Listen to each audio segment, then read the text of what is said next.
আমার চমকে গেছে, চমকিত হত হই হামরায়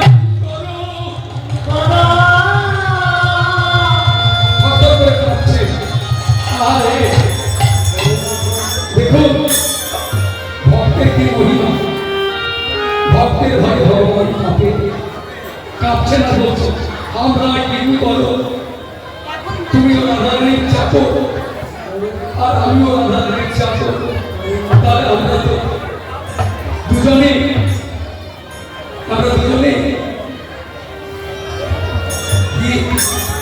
বন্ধু হয়ে গেল।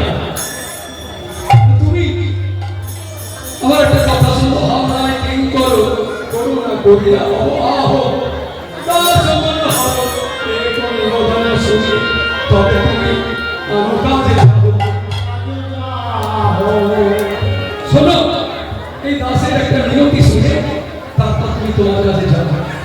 তখন দুটি একটা ভঙ্গি নিয়ে বলে, কি কহবি মা ধরো, তুমি তো হি কহ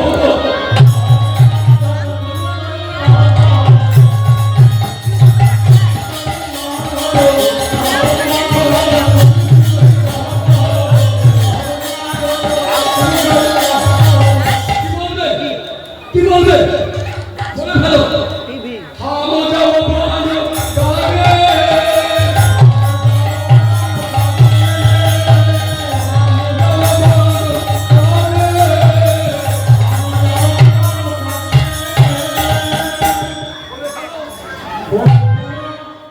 কি বলবে, বলে ফেলো।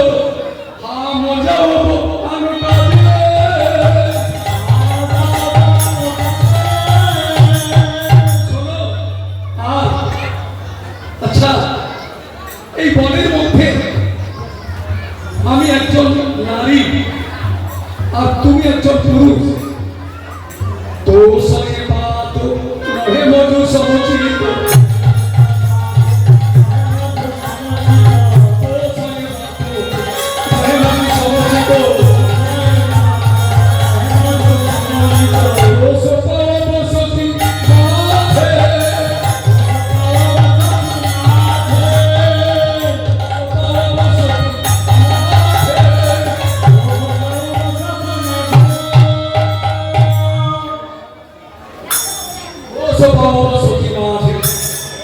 আমি সখীদের কাছে খুশি হয়ে যাব। দোষ ভাব সখী মাঝে কহিতে পারি বা জানি, রাইতে জল অভিমান, রাইতে জল বলি তুম সবতে জমি অভিক ভুঞ্জব আমি। হে দুটি, আমাকে না হয় রাধারানী তার চরণ অপরাধ করেছি বলে আমাকে ত্যাগ করে দিয়েছে, আর তোমরাও যদি আমাকে ত্যাগ করো তারা উপায় কি আছে? উপায় কি?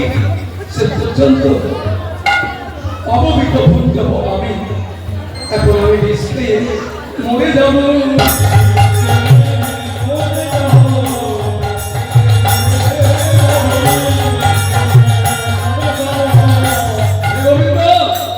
কি বৃষ্টি মরবে কেন?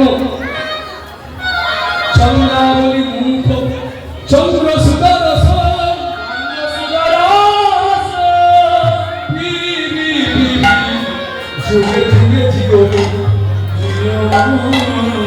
চন্দ্রাবলী সুদারস পান করে তুমি চুপ চুপ ধরে বেঁচে থাকবে, মরবে কেন?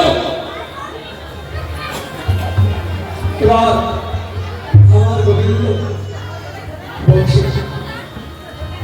শোনো, তুমি বলছে তোমার কোনো কথা শুনতে চাই না, তুমি কি বলবে তা বলে ফেল। ও তুমি বলছিলাম যে বনের মধ্যে আমি পুরুষ, আমি তো আসতেই পারি, পুরুষের জন্য কথা আমি অনেক যাত্রা যেতে পারি, কিন্তু মায়েরা মায়ের যেখানে সেখানে যেতে পারি না, মায়ের নিরাপদ স্থান ছাড়া যাওয়া উচিত নয়। কিন্তু সব স্থানে নিরাপদ আছে, সেই জন্য মায়েদের খুব সাবধানে চলাফেরা করতে হয়। আচ্ছা, আমি তো পুরুষ, আমি বনের মধ্যে এসেছি, তো তুমি তো একজন নারী, একাকী, এই বনের মধ্যে কেন? কি উদ্দেশ্য নিয়ে তুমি এসেছো? ও গোবিন্দ, আমি কেন এসেছি জানো? আমি ফুল নিতে এসেছি।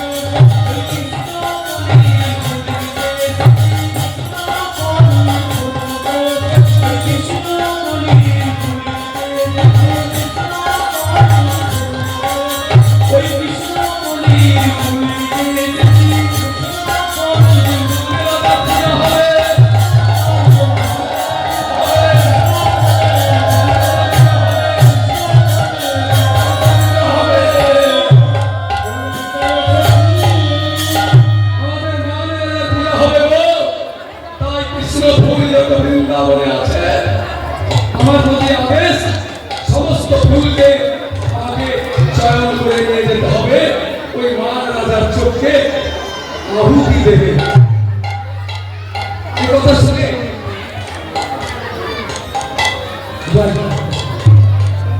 জয়িতা এখনই বলে ফেলবে, বিশ্বাস হয়ে যেতে পারি। দেখুন, আরো একদিন বলেছিলাম যে আপনারা সমস্ত জবাবের কিছু পরিণাম সংকীর্তন যজ্ঞ অনুষ্ঠানে দান করবে। এই মহান যজ্ঞ অনুষ্ঠান একমাত্র আপনাদের ভক্তের এই অকৃপণ অর্থশরী সহযোগিতায় এত বড় অনুষ্ঠান হচ্ছে। তাই আপনারা আমাদের কমিটি কর্মকর্তারা, মায়েরা বা বাবারা ভিক্ষা ছুটি নিয়ে যাবে। আপনারা প্রাণ ভরে যে যত পারবে দান করবে।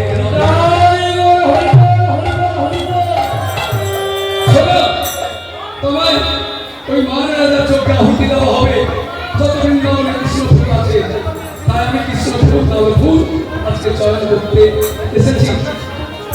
আচ্ছা, সব চয়ন হয়ে গেছে? হ্যাঁ, একদম তন্ন বিতন্ন করে বৃন্দাবনে যত কালো ফুল আছে সব ফুল এখন চয়ন করেছি।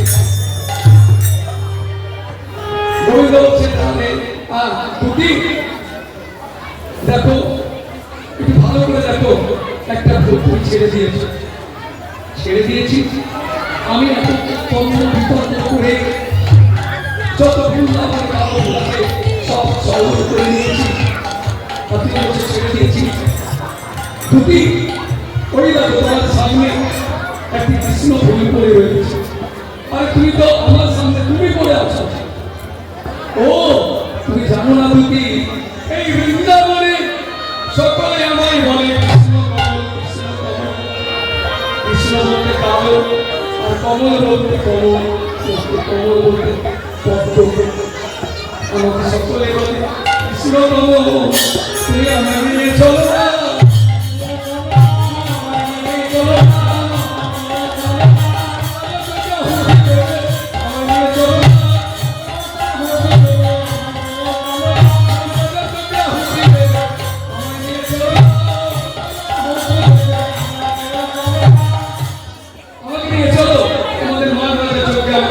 আহুতি দেবে।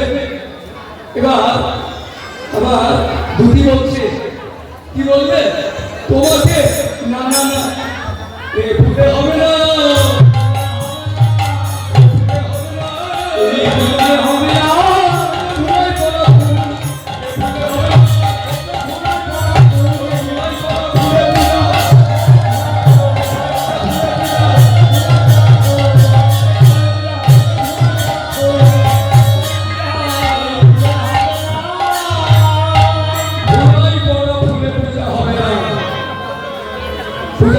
ঘরের মায়েরা একমাত্র শিউলি ফুল ছাড়া শিউলি ফুলতে ধোলাই করে না, ওটা দিয়ে ওই ফুলকে কাঁচা ধোলাই করা সব ফুলকে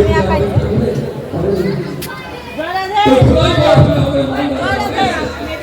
করা হলে পূজা হবে না। গোবিন্দ মামা ধোলাই করে আছে তো, তখন বলতে পারছো ও তুমি ধোলাই করে আছিস, তখন ধুলো যাচ্ছে। বুদ্ধি বলছে তোমাদের উৎস কি হে, তোমার নিতে আসে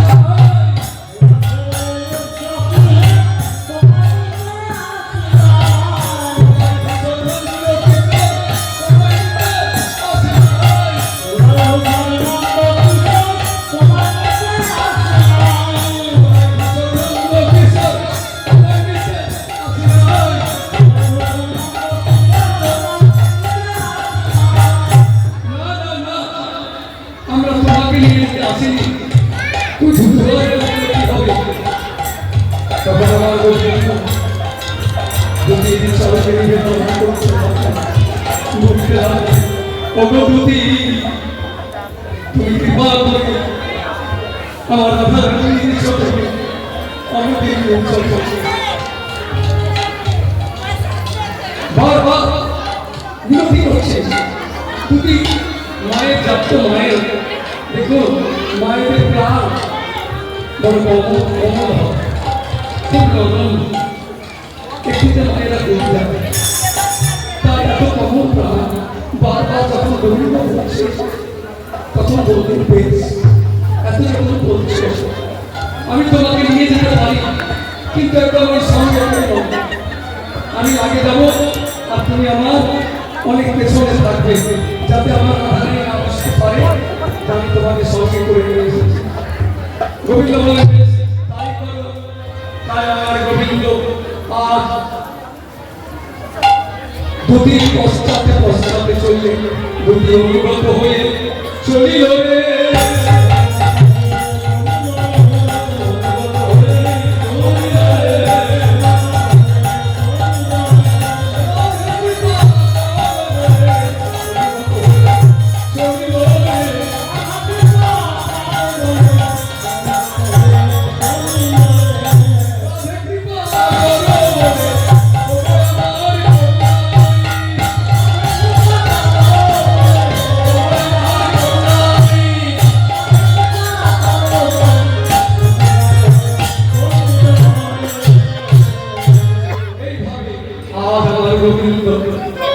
দুটি অনুগত হয়ে পশ্চাতে গমন করে যেই রাধারানী কুণ্ডে প্রবেশ করছে প্রবেশ করার সাথে সাথে আবার রাধারানী মহান হয়ে গেল কি বুঝলেন মায়েরা একটু আগে বললাম গোবিন্দ যখন কুণ্ড ছাড়া হয়ে যায় তখন আর মান থাকে না আবার যেই কুণ্ডে প্রবেশ করে তখন আবার মানুষের মান অভিমান সব সে বসে দখল করে এই তো আমাদের অবস্থা তাই আমার বসে গোবিন্দ আমার বলবো কি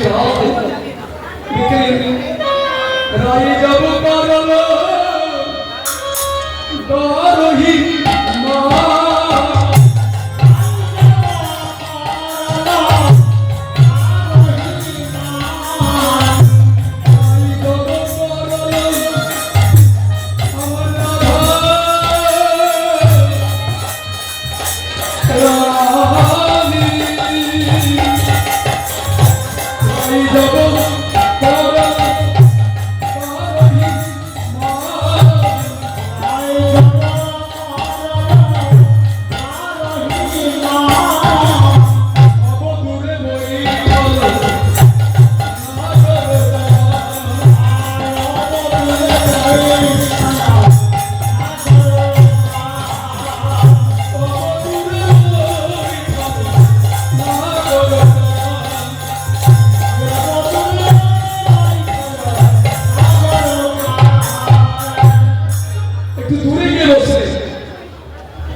ললিতা সম্পত্তি কহে কিছু বাদ ললিতা ললিতা তুমি একটু আমার কাছে আসো এসো একটু আমার কাছে ললিতা ধীরে ধীরে গোবিন্দের কাছে গেলেন ললিতা সম্পত্তি কহে কিছু আচ্ছা ললিতা এই দেখো তুমি আমার হাত দেখো হাত করে কত হোক দেখো হবি চারি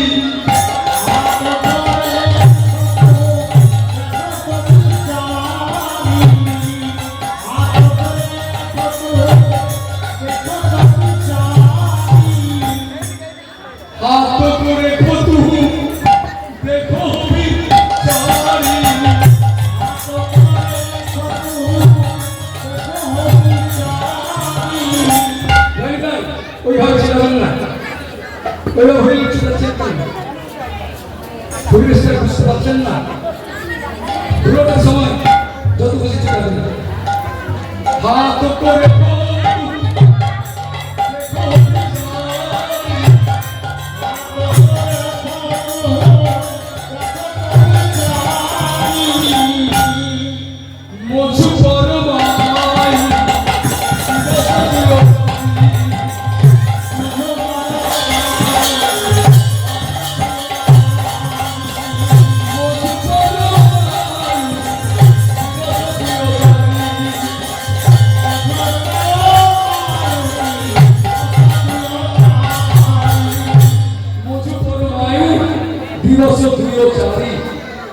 জানো, আমি তোমাকে কুণ্ড ছেড়ে চলে যাচ্ছিলাম। যেতে যেতে এক জ্যোতিষীর সঙ্গে আমার দেখা হলো। জ্যোতিষী আমার ললাটটা দেখলো, ললাট দেখে বললো, দেখি তোমার হাতটা দেখি। আমার হাত থেকে বললো, আমি আর বাঁচবো না। বললো, আমার পরমায়ু শেষ, আমি মাত্র 2 থেকে 4 দিন বাঁচবো। তাই মনে মনে ভাবলাম, আরে আমার রাধারানীকে তো আমি আমার প্রাণের চাইতে ভালোবাসি, সখীদেরকে ভালোবাসি। এত ভালোবাসার মানুষদেরকে ছেড়ে যখন চলে যেতে হবে, তো মরণের আগে একটু তাদের সঙ্গে কথা বলে যায়। সেই জন্য আমি এলাম। বিশ্বাস না হয় দেখো, হাত করে কৌতূহল দেখো চাই।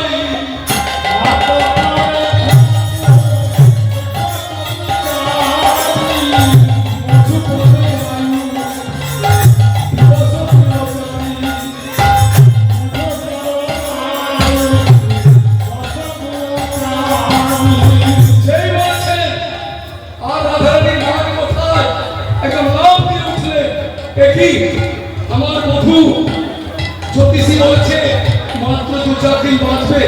লাভ দিয়ে উঠে একদম গোবিন্দের কাছে এসে গোবিন্দের হাতটা ধরে নিলেন। এমন হস্তরেখায় রাধারানী বড় ভালোবাসী ছিলেন। তাই বলে, দেখি বধূ, কোন জ্যোতিষী বলছে তুমি মাত্র 2-4 দিন বাঁচবে? হতেও পারে। তাই রাধারানী একদম চমকে উঠে গোবিন্দের হাতটা ধরে দেখছে। কি বললে বধূ? লাখো বরকে হবো জীববিধান, এখন তুমি 1 লাখ বছর বাঁচবে, আর তুমি বলছো মাত্র 2-4 দিন বাঁচবে। বধূ হে, এই 1 লাখ বছর পরমায়ু নিয়ে যদি তোমার মনের সাথ পূর্ণ না হয়, তাহলে আমার যে 1 লাখ বছর পরমায়ু আছে, মধু পরমায়ু তো হাজবি না। তুমি বধূ বেঁচে থাকো।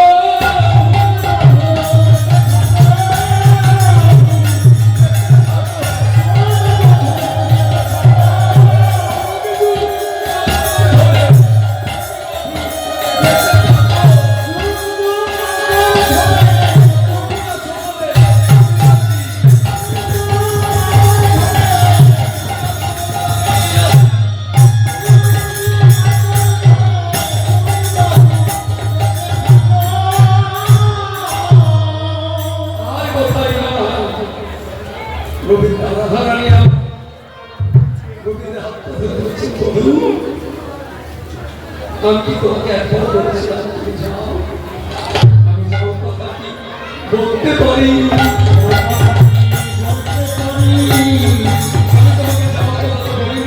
কেন তুমি চলে গেছি? আর কোথায় না। এবার সুখীরা বলছে, না হে, তোর বধূকে পেয়ে আমাদের কথা ভুলে গেলি।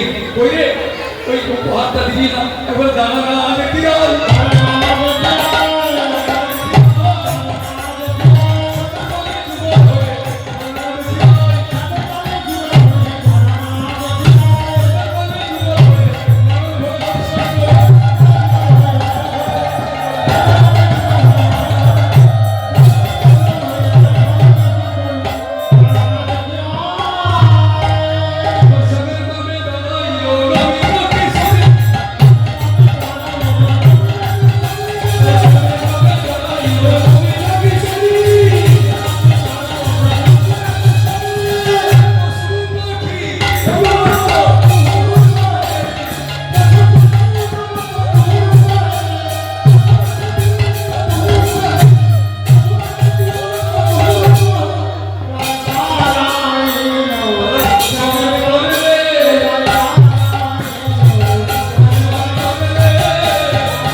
কণ্ঠে কণ্ঠ মিলিয়ে রাধা গোবিন্দে জয় রাধে রাধে রাধা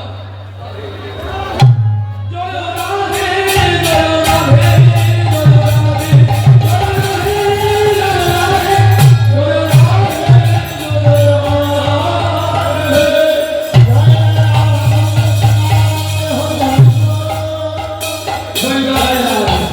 জয় রাধে শুদ্ধ ভগবান করি এই রসিক নিয়ে আলোচনা করতে গিয়ে যদি আমার কোনো সভা